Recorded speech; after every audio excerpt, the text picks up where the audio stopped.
Hello, everybody. Welcome to the first episode of a series on psychoanalysis, and specifically on the advantages that I think psychoanalysis can offer in these integrative times that we are living. So this is not in any way an attempt to proclaim psychoanalysis as the best approach in every situation or to compare it with other approaches. It's just a way to describe in a clear and concise way which strengths this approach has and therefore how it can be useful in the clinical context. The most valuable thing we could do at the moment, in my opinion, is to look openly and critically at different clinical theories and different methods and understand the strengths of each one of them. So for this purpose, I decided to translate and summarize a book that does this very well. The book is the Elogio dell'Inconscio, Eulogy of the Unconscious, written by Massimo Recalcati, and lists 12 arguments in favor of psychoanalysis. The choice stems from my affinity with the psychodynamic school, but also from a lack of psychoanalysis in the country where I currently live. It seemed bizarre to me that the Netherlands keeps in the shadow and barely mentions it throughout the years of psychology university. I think it has great potential and has laid the foundations for many theories that we consider valid today. And it has great implications for society as well. So it can be interesting to watch these videos if you have heard something about it, but not quite enough, or even if you like it already. So these will be 6 mini lectures with 2 arguments each, and I will post one every week. Let's start then. The first 2 points are that the unconscious is Freudian, which is a statement that highlights the difference with other definitions of unconscious that existed before, and that the internal world is external. So how the unconscious is actually an internalization as well as other parts of ourselves, of our external world. So this already shows us Recalcati's intentions in this book, to clarify meanings and implications of basic psychodynamic concepts like the unconscious, and show which misconceptions that are around them. So we start from a common misconception about the unconscious. It is not, in fact, the emotional and impulsive part of ourselves, nor it is a dark and inaccessible part of our psyche. And this is the first real revolution of psychoanalysis. The unconscious is, in Recalcati's opinion, invented by Freud, because the unconscious we talk about is not assimilable with the Dionysian that we find in Greek literature and recent philosophy that is opposed to logic and reason, but is in itself logical.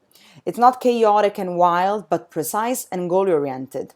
It just happens to have different goals than our conscious ones. So this is the reason why this misconception exists. But what is it instead? It is the place where our most personal desire resides, and its specificity obliges us to decide whether we want to learn how to decode that language or not. So if the dichotomy is not between emotion and rationality, then which dichotomy are we talking about? Psychoanalysis tries to overcome the rigid duality that's legacy of Romanticism and instead describes a series of impulses and needs that are all part of our being. On the one hand, we have the reasoning that supports our needs for control and adaptation, and on the other, our most personal needs, led by desires and motivations. So we could call them our social and clinical needs, the one to fit in and to feel happy, respectively. The ambivalence is generated by the coexistence of all these needs, these two forces that push to be seen. And the unconscious communicates its needs through unconventional channels, let's say, dreams, lapses, symptoms. It's the part of us that is less socially conforming. Therefore, it's often put aside for a greater adaptation goal. But the really interesting point here, and a definite strength of psychoanalysis, is the definition of symptom as a consequence of a need. What the more recent cognitive behavioral waves stand for is often an idea of the symptom as something that fell on us and we should get rid of, something wrong, almost unfortunate that happened to us and we need to control or erase. Psychoanalysis instead embraces the symptom and has the courage to look at it as part of the deeper needs of an individual. So it's all very personal, and even though there are general guidelines and massive manuals and theories, what ultimately makes sense of these symbols is the client himself. In fact, the questions are often, What does this mean to you, or what does it remind you of? Because the real code belongs to the client. The work of the analyst is to guide him through this process of understanding his other voices. They all have their sense of existing, and they all pursue something, but ultimately ask to be fulfilled.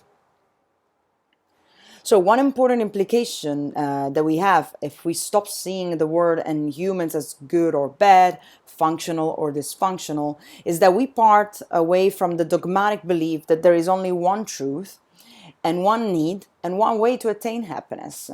Psychoanalysis praises ambivalence, coexistence of opposing impulses, all legitimate and meaningful, and works to facilitate a conversation between them, an encounter with our desire that necessarily reshapes our social image. So the other point that is made and that is that there is no such thing as individual psychology. We are always in interaction, and who we are stems from a multiplicity of identifications. Identification is different from imitation. While the latter is an external replica of someone's behavior, therefore more external and superficial, to identify means to actually modify our being. So it doesn't matter how internal we think our unconscious is, it originated and was shaped by our surroundings.